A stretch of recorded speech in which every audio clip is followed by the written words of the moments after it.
Assalamu alaikum. I hope so you are doing great. I am your physics instructor Junaid Ahmed Khan. Welcome to my YouTube channel Concept Clear Physics.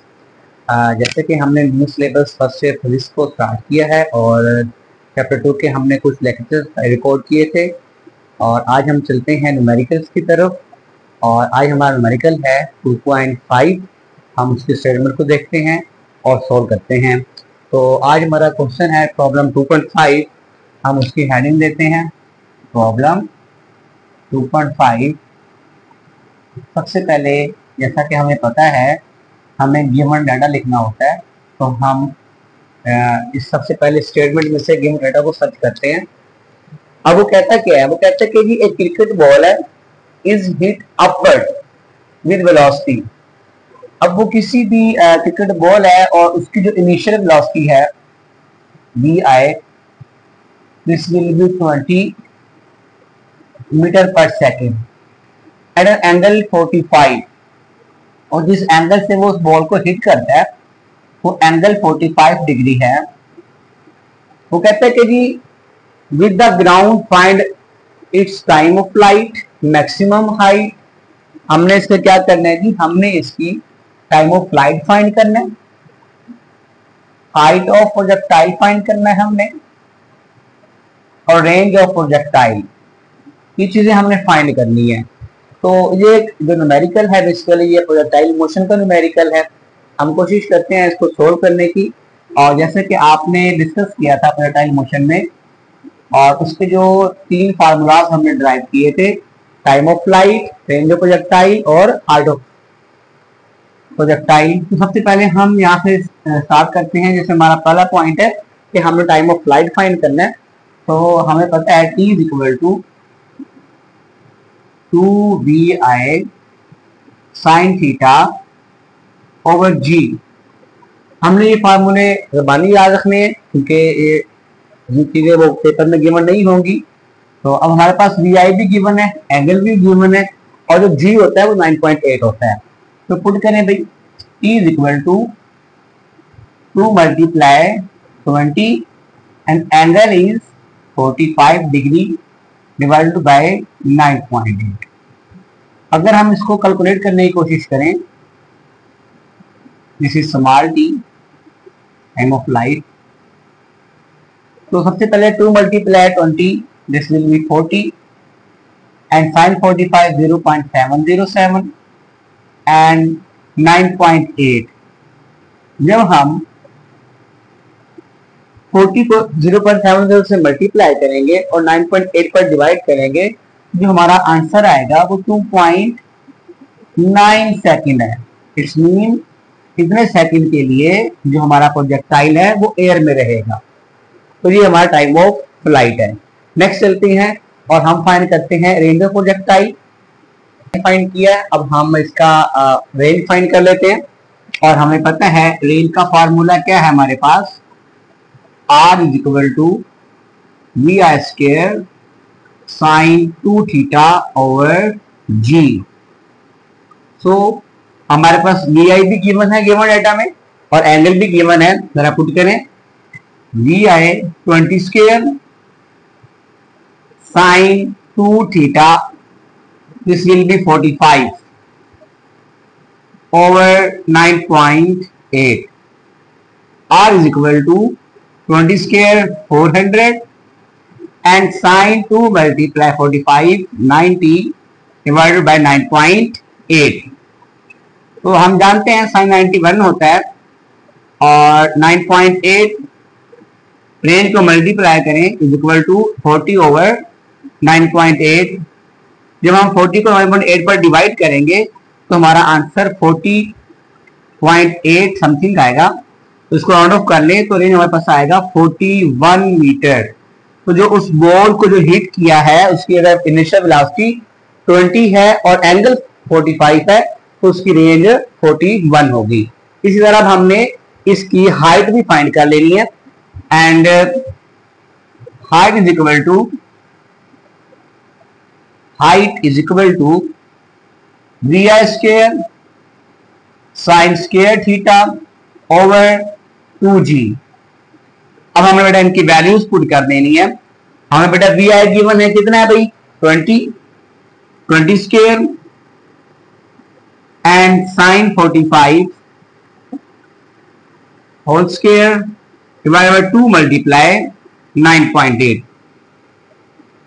तो हमारे पास 20 square 400 and sine 45 0.707 whole square, और जब हम 9.8 को 2 से multiply करेंगे तो हमारे पास आंसर आएगा 9.8 मल्टीप्लाई 2, दिस विल बी 19.6।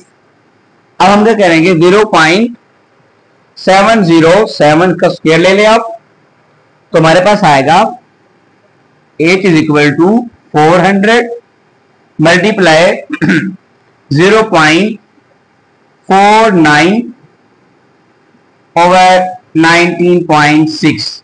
अब 0.49 को 400 से मल्टीप्लाई करें बेटा, इसका आंसर आएगा 199.9 divided by 19.6।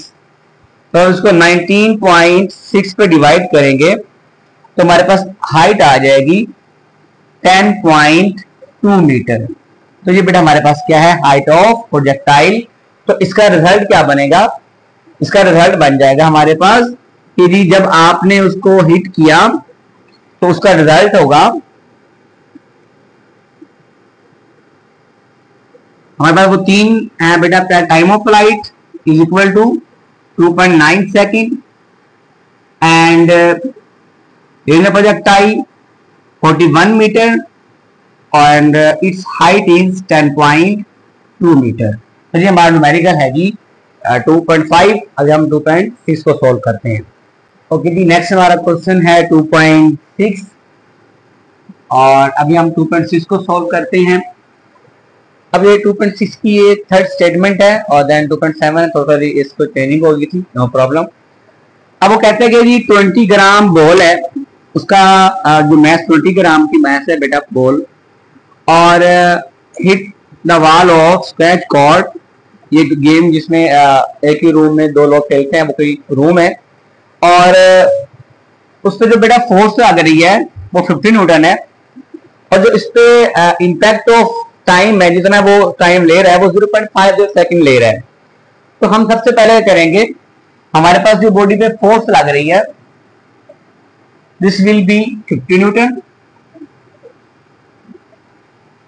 And its mass is 20 ग्राम। एक बार याद रखें, अगर ग्राम में हो सेंटीमीटर में हो तो हम उसको मीटर में और ग्राम को किलोग्राम में कन्वर्ट करेंगे। ये ग्राम है, उसे किलोग्राम में कन्वर्ट करने के लिए हम इसको 1000 पे डिवाइड करेंगे and this will B 0.02 kilogram. अब जो इसका टाइम ऑफ इंपैक्ट वो यहां पर दे रहा है वो है t is equal to 0.50 second. वो डिमांड कर रहा है कि इसका आप इंपल्स फाइंड करें। So i is equal to, ये हमने बेटा फाइंड करना है। अब हमारे पास बहुत सिंपल ये न्यूमेरिकल है, हमने लास्ट टाइम पढ़ा था इंपल्स क्या होता है, when large force apply for very short interval of time. So f is equal to f multiply t। हाँ बेटा f कितना है हमारे पास 50 एंड t इज 0.50। जब आप 50 को 0.50 से बेटे मल्टीप्लाई करेंगे तो जो हमारा आंसर आएगा this will B 25 Newton second. अब हम जानते हैं कि ये इंपल्स है तो इसका यूनिट न्यूटन सेकेंड होगा, तो इसका आप रिजल्ट लिख लें। तो इसका रिजल्ट ये होगा, अगर 50 Newton force act for time interval t and this will be 0.050 second, then impulse is 25 Newton second. तो ये बेटा हमारा इंपल्स था। हम नेक्स्ट इसको देखते हैं और अब 2.7 हमने 2.6 सोल्व की है, 2.7 के स्टेटमेंट को देखते हैं। वो कह रहे कि जी a ball is kick by a footballer, एक बॉल को किक किया फुटबॉलर ने, अब जो उस पर एवरेज फोर्स लग रही है F is equal to 240 newton and impact last for 0.25 second. जो उस पर इम्पैक्ट है टाइम का वो 0.25 सेकेंड है। वो कहता क्या है, कहता है कि जी change in momentum, momentum find करें, और उसमें वो और डिमांड कर रहा है कि state the direction of change in momentum, जो मोमेंटम की चेंज हुआ है उसकी डायरेक्शन, हमने डायरेक्शन भी बतानी है। Direction of delta P mean change in momentum, तो आपने यहां परेशान नहीं होना, delta P mean change in momentum. तो हम इसको थोड़ा सोल्व कर लेते हैं। हमारे पास बेटा इसका सोल्यूशन है, आपने लास्ट टाइम पढ़ा होगा लेसन में कि हमने डिस्कस किया है the rate of change of momentum is called force. तो अब हमारे पास अगर हम इस कंडीशन को देखें तो हमारे पास फोर्स भी गिवन है और हमारे पास टाइम भी गिवन है, तो हम मोमेंटम फाइंड कर सकते हैं। यहाँ टी क्या हो रहा है, डिवाइड, यहां आगे बेटा क्या हो जाएगा, मल्टीप्लाई एफ मल्टीप्लाई टी। यहां पर जो एफ है दिस विल बी 240 न्यूटन और जो बेटा टी है दिस विल बी 0.25 सेकेंड। जब आप 240 को 0.25 सेकेंड से बेटा मल्टीप्लाई करेंगे तो जो हमारे पास आंसर आएगा दिस विल बी 60 न्यूटन। अब ये मोमेंटम है तो मोमेंटम का यूनिट किलोग्राम मीटर पर सेकंड भी होता है और न्यूटन सेकंड भी होता है, तो आप दोनों पुट कर सकते हैं। तो ये हमारा आंसर है। इसका रिजल्ट लिख लें भाई, रिजल्ट क्या होगा कि भाई डेल्टा पी 60 न्यूटन है हमारे पास, change in momentum will be 60 newton second, और साथ में उसका जो बी पार्ट था कि इसकी डायरेक्शन कहाँ होगी, भाई जिधर फोर्स लग रही है तो मोमेंटम भी उस डायरेक्शन में ही चेंज होगा। तो आप लिख दे रहे हैं इन डायरेक्शन ऑफ फोर्स, इसका जो बी है बता दें इसको कि इन direction of force, direction of force, जो उस पर फोर्स लग रही है उसकी डायरेक्शन में मोमेंटम चेंज होगा। तो प्रॉब्लम 2.8 इसमें वो कहता है कि जी एक एरोप्लेन है moving horizontally at speed 200 meter per second. तो एक प्लेन है उसकी जो स्पीड है this will be 200 meter per second at height 8 kilometer. Height है उसकी वो 8 किलोमीटर है। जैसे मैंने आपको पहले भी मेंशन किया है कि अगर किलोमीटर में है तो उसको हमने मीटर में कन्वर्ट करना है, तो उसको हम 1 किलोमीटर में 1000 मीटर होते हैं, हम उससे उसको मल्टीप्लाई कर देंगे तो हमारे पास आएगा 8000 मीटर। कहता क्या है, अ बॉम्ब ऑन टारगेट, वो एक बॉम्ब ड्रॉप करता है। अब यहां पर टारगेट को बॉम्ब ड्रॉप किया है तो फाइंड हॉरिजॉन्टल डिस्टेंस, हमने डिस्टेंस फाइंड करना है horizontal from the target eight which bomb should be release. तो सबसे पहले हम क्वेश्चन का सिनेरियो समझते हैं, देन इसको हम सोल्व करते हैं। ये एक प्लेन है, फाइटर प्लेन,